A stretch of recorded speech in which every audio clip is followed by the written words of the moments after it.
வணக்கம். தமிழ் சீற்றம். உங்கள் செந்தில் ராஜா. இந்த தமிழ்நாட்டில் கடந்த 2023ஆம் ஆண்டிலிருந்து சமூக விரோத செயலுக்கு ஊக்கப்படுத்தும் வகையில இந்த திராவிட மாடல் ஆட்சி செய்து வருகிறது. என்ன என்பது உங்களுக்கு நன்றாக தெரியும். இப்ப தற்பொழுது கள்ளக்குறிச்சியிலே விசச்சாராயம் அருந்தி மரணம் அடைந்தவர்களுக்கு ஒவ்வொருவருக்கும் 10 லட்சம் ரூபாய் இந்த அரசு கொடுத்தது. இது புதிதா என்றா? இல்லை. அதாவது 2023ஆம் ஆண்டும் இத்தகைய செயலை இந்த அரசு செய்தது. அப்பொழுதும் விசச்சாராயம் அருந்தி மரணம் அடைந்த ஒரு 20க்கு மேற்பட்டவர்களுக்கு 10 லட்சம் ரூபாய் நிவாரண நிதியாக வழங்கியது. அதனுடைய தொடர்ச்சி, அதனுடைய சுகம்தான் இந்த மது பிரியர்களை இவ்வாறான சூழலுக்கு தள்ளப்படுகிறதா, செத்தாலும் 10 லட்சம் ரூபாய் கிடைச்சிடும் அப்படிங்கிற நிலையை இந்த திராவிட அரசு உருவாக்கி கொண்டிருக்கிறது. இந்த சமூகத்தினுடைய ஒரு சீர்கேடு தான் என்று நாம சொல்ல வேண்டும். அப்படியே அந்த அரசு 10 லட்சம் ரூபாய் கொடுக்குதுன்றா, இதற்கு யார் நடவடிக்கை? அதாவது ஒரு மாநிலத்துடைய முதலமைச்சர், அவருக்கு கீழே தான் காவல்துறை முழுவதும் கட்டுப்பாட்டில் இருக்கக்கூடியது முதலமைச்சர்.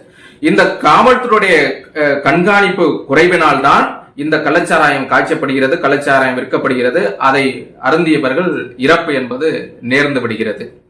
அப்ப ஒட்டுமொத்த தமிழகத்துடைய உழைப்பாளருடைய அந்த பெறக்கூடிய வரியை வாங்கி அந்த வரியினை ஒரு சமூக விரோதியாக செயல்பட்ட கள்ளச்சாராயத்தை வாங்கி அருந்தி செத்தவனுக்கு இந்த அரசு கொடுக்குதென்றால் இதை நான் எப்படி எடுத்துக்கொள்ள வேண்டும்? இது ஒரு சமூக சீர்கேடு அல்லவா? முன்னுதாரணமாக இது காலப்போக்கில் தொடரும். நீங்க பாப்போம், இரும்பு கரம் கொண்டு நீங்க கள்ளச்சாராயத்தெல்லாம் ஒழிக்கிற கதையை பார்ப்போம். இந்த கதை 2025 தொடரும் தான் என்று இந்த சமூகத்தில் உள்ள அனைவரும் சொல்லக்கூடிய ஒரு கருத்தாக இருக்கின்றது. அப்படி நீங்கள் அவர்களுக்கு 10 லட்சம் ரூபாய் என்ன 20 லட்சம் கூட கொடுங்க மரணம் அடைந்தவர்களுக்கு.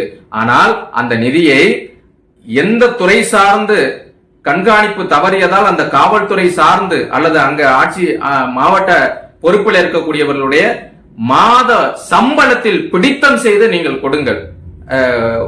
ஒரு அதிகாரி 50,000 மாதம் சம்பளம் வாங்கினால் அல்லது 1 லட்சம் ரூபாய் ஊதியம் வாங்குகிறார் என்றால் அதில் 50,000 ரூபாய் பிடித்தம் செய்து கொடுத்து பாருங்கள். ஒரு தடவை அந்த பிடித்தத்தை செய்து பாருங்கள். அந்த மாவட்டத்தில் தவறு நடக்குமா? இப்படி தமிழ்நாடு முழுக்க இந்த தவறு கண்டிப்பாக நிறுத்தப்படும். ஏன்னா ஒவ்வொரு குற்றத்திற்கும் பின்னணியிலே அரசு அலுவலர்கள் தான் இருக்கிறார்கள். அதாவது காவல்துறையும் அரசு அலுவலர்கள் தான் இருந்து கொண்டிருக்கிறார்கள். நீங்கள் அன்றாடம் உழைத்து வியர்வை சிந்தி அவனுடைய உழைப்பில் பெற்ற அந்த வரிப்பணத்தை அழகா தூக்கி கொண்ட கொடுத்தீங்கன்னா அவன் மீண்டும் இந்த நிகழ்வை நடக்க விட்டு கொண்டுதான் இருப்பார்கள் இந்த அதிகாரிகள். ஒரு சாதாரணமாக ஒரு பட்டாசு தொழிற்சாலையில் பட்டாசு கட்டி கொண்டிருப்பவன் யதார்த்தமாக திடீரென்று விபத்தில் இறந்து விடுகிறான். ஒரு வாகனத்தில் செல்லக்கூடியவர் யதார்த்தமாக திடீரென்று இறந்து விடுகிறார். பாதாள சாக்கடை அள்ளுபவர்கள் விஷவாயு தாக்கி இறந்து விடுகிறார்கள். அவர்களுக்கெல்லாம் இந்த அரசு இந்த தொகை 10 லட்சம் என்ற தொகையை கொடுக்காது, 2 லட்சமும் 3 லட்சம் கொடுக்கக்கூடியது. ஒரு சமூக விரோத செயலாக கள்ளச்சாராயத்தை மறைமுகமா வாங்கி குடித்து செத்தவனுக்கு இந்த அரசு 10 லட்சம் ரூபாய் கொடுக்கிறது. ஐயா, இன்னைக்கு 100 நாள் வேலை செய்யக்கூடிய ஒரு பணியாளர் இந்த 10 லட்சம் ரூபாய் சம்பாதிக்க வேண்டாம். 33 ஆண்டுகள் தன்னுடைய வாழ்நாளில் உழைக்க வேண்டிய இருக்கு. ஆனா செத்த மறுநொடியிலே அவனுடைய குடும்பத்திற்கு 10 லட்சம் ரூபாய் சென்று விடுகிறது. அதே போல் அந்த மரணம் அடைந்தவருடைய குழந்தைகளுக்கு நீங்கள் எதிர்காலத்துடைய வாழ்வை நீங்கள் சிறக்க வைக்க வேண்டும் என்று நினைத்தாலும் அதே போலதான் அந்த நிகழ்விற்கு யாரெல்லாம் உடந்தையாக அல்லது யாரெல்லாம் அந்த நிகழ்வை தடுக்காது இருந்த அதிகாரிகளுடைய மாத சம்பளத்தை பிடித்து நீங்கள் மாதம் அந்த குழந்தைகளுக்கு, பெற்றோரை இழந்த குழந்தைகளுக்கு கல்வி செலவுக்காக நீங்கள் கொடுக்க வேண்டும். இப்படி செய்தால் ஒரு அரசு திறன்பட நடப்பதாக இந்த மக்கள் உங்களை போற்றுவார்கள். இல்லை, இதே போலதான் மக்களுடைய வரிப்பணத்தை அப்படியே லம்பா தூக்கி கொண்ட 10 லட்சம் அதுவும் விசச்சாராயம் குடித்து செத்துப்போவனுக்கு மட்டும் நீங்கள் கொடுப்பது நியாயமாக. அப்படி நீங்கள் செய்தால் பல்வேறு துறைகள் சார்ந்து பல்வேறு நிகழ்வு சார்ந்து இறப்புகள், அதாவது அகால மரணம் அடையக்கூடிய ஒவ்வொரு மனிதனுக்கும் இந்த தொகையை நீங்கள் கொடுக்க வேண்டும். அது என்னது? குறிப்பிட்டு கள்ளச்சாராயத்தில் மரணத்திற்கு மட்டும் நீங்கள் 10 லட்சம் ரூபாய் கொடுப்பது? ஏன் மற்றவர்கள்லாம் மனிதனாக உங்களுக்கு தெரியவில்லையா? இது ஊக்கப்படுத்துவதாகவும் தன்னுடைய அரசாட்சியை இழிவுபடுத்தக்கூடாது, அந்த மக்கள் இழிவுபடுத்தக்கூடிய நிகழ்வில் இருந்து மறைப்பதற்காக இந்த அரசு தொடர்ச்சியாக செய்து கொண்டிருக்கின்றது.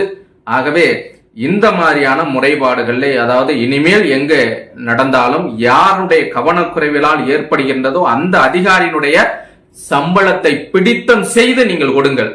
கண்டிப்பாக இது போன்ற தவறுகள் இந்த தமிழ்நாட்டில் நடக்காது என்பதை உறுதியாக கூறுகிறோம். இந்த சமூகத்தினுடைய அவலங்களை தோலுறுத்தி காட்டுவதற்காக உங்கள் தமிழ் சிற்றர் செந்தில் ராஜா. தொடர்ந்து அடுத்த காணொலியில் காணும் வரை உங்களுடன் விடைபெறுகிறேன். நன்றி, வணக்கம்.